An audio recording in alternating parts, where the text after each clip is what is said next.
This is a quick guide to the early aircraft of the Caudron brothers.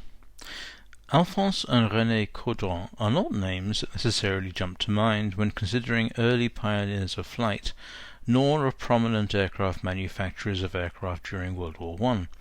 Nonetheless, they manufactured over 4,000 reconnaissance and bomber aircraft during that conflict. Indeed, their aircraft can be regarded as a staple of the French Air Force between 1914 and 1918. Alphonse and René Caudron were born in 1882 and 1884 respectively in the commune of Favières, located in the Somme department of northern France, to parents who farmed in the nearby town of Romillotte. Alphonse, better known as Gaston, was intending to become an engineer until health problems curtailed his education. His brother René was more interested in mechanics. Neither was particularly interested in farming, though they shared a fascination for bicycles, motorbikes, and agricultural machinery. After service in an artillery regiment, they returned to the family farm in 1908.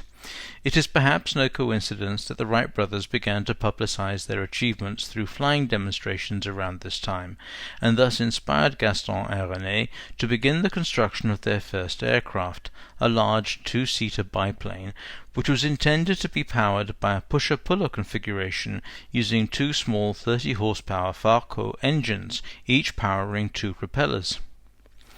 Even before testing, and with remarkable self-confidence, they established Aeroplanes Caudron Frères. Completed in April of 1909, the power plants did not arrive, and so the airframe was finished as a glider, which was successfully tested by being towed behind a horse. With René at the controls and Gaston riding the horse Luciole, it achieved an altitude of 10 to 15 meters over the Crotoy dunes, to the astonishment of local villagers. Unfortunately, I have been unable to find any pictures of this aircraft, though from subsequent developments we can assume it was similar to what is known as the Caudron Type A No. 1, as this was a reworking of that design. The Caudron Type A No. 1 was a smaller, lighter version of their glider, powered by a 25-horsepower Anzani engine. Like many aircraft of the time, it used wing warping as a means of lateral control. In keeping with the somewhat overcomplicated plans for their glider, the engine powered the propeller via a chain drive. In what was to be a distinctive feature of early Caudron aircraft, its landing gear consisted of two wheels between skids. Flying successfully, it was nonetheless wrecked on its 9th flight. Continuing with their optimism and confidence demonstrated previously, by May 1910 they had established a flying school at Le Courtois, where they had first tested their glider. The beach there was broad, long, and flat, and well suited to aircraft. Beaches feature on several occasions during the history of early flight, and I suspect, but have no evidence to support this, that the soft sand might have made the inevitable crashes more survivable. Also in May of 1910, their third aircraft design had been completed. A modification of the previously wrecked aircraft, the Caudron Type A No. 2 configuration established the general appearance of their later more successful aircraft that saw service through World War I. Interplane ailerons were fitted between the upper and lower wings, and the Anzani engine now directly powered the propeller rather than via the previous chain drive. Several versions were built comprising the numbers 3 through 8. This included experiments with engine positioning, squared-off or rounded wingtips, and the Type A bis, that is, modified, which were dual-seaters with a larger Anzani engine. Briefly associated with the Société Anonyme Française d'Aviation, they produced for them the Type B, also known as the No. 9, which was sold to the flying school operated by the Compagnie Internationale de Navigation Aérienne. The Type B was another two-seater, a variant of the Type A bis. These served for some considerable time in this role. The association didn't last long, and by 1911 the brothers Caudron were independent again. Their catalogue of that year includes both Type A and Type B models. In January, a touring model appeared with capacity for 3, including the pilot. By the end of the year, a total of 21 Caudron aircraft had been manufactured. In December of 1911 they introduced their first monoplane, an elegant little aircraft designed for speed. Capable of 120 km per hour, it was powered by a 50 horsepower Gnome engine. The wings used tubular steel for the structural members and reverted to wing warping for control. Rather confusingly, it was known as the Type N. I don't know why. My reason for confusion will soon be demonstrated, as the plethora of versions will demonstrate. In 1912, showing no signs of slowing down, the company catalogue featured a positive plethora of types for various purposes. Rather than go through each one individually, which would be boring, I'll give honourable mentions to just a few. Around this time, various militaries were experimenting with aircraft, including the French, and so it comes as no surprise that Caudron Types C and D single-seaters were built for the French military, delivered in December 1911 as biplanes, and modified later to a sesquiplane configuration, apparently because it was easier to stow them. They were differentiated by their use of Anzani or Gnome engines. The Type E was similar, also built for the French army, but it was a 2-seater. 2 or 3 were purchased, and the British Royal Navy also acquired one.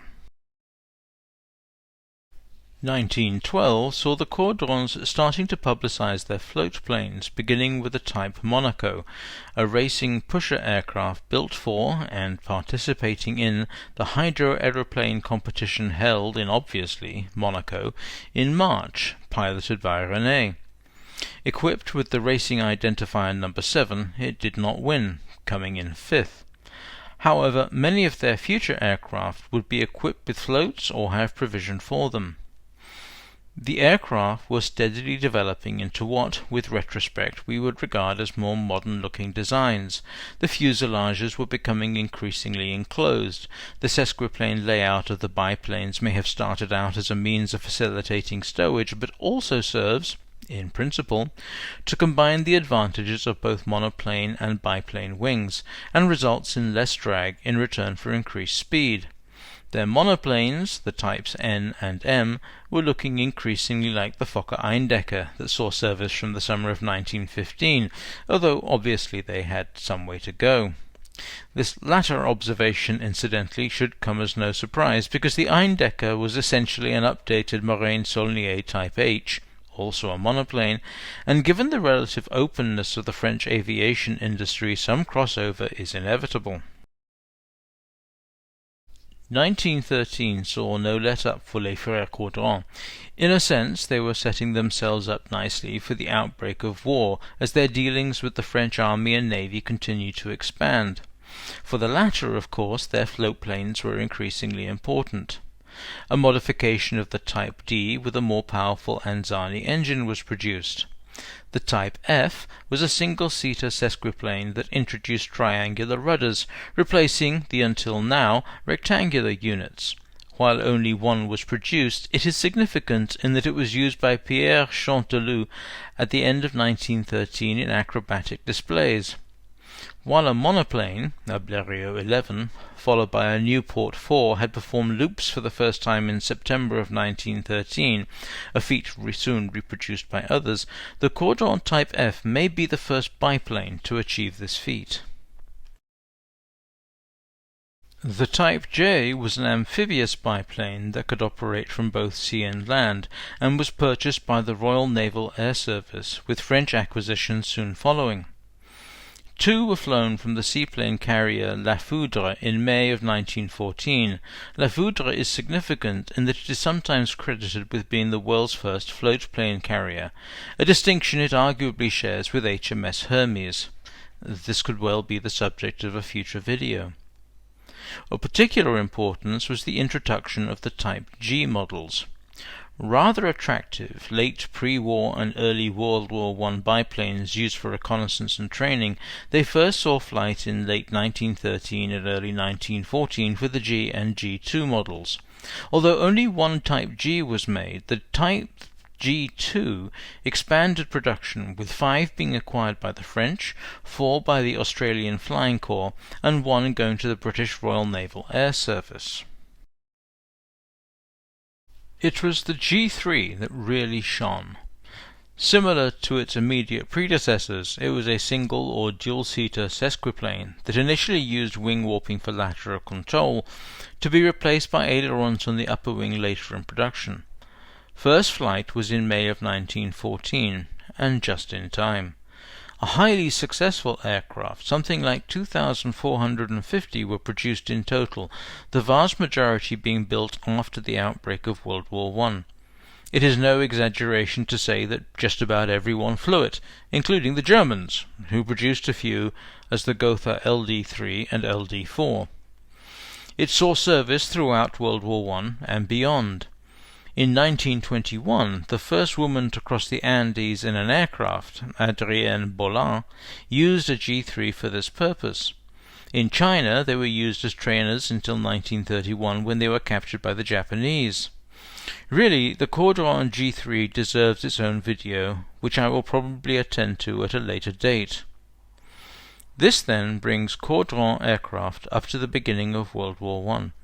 However, their story does not end there.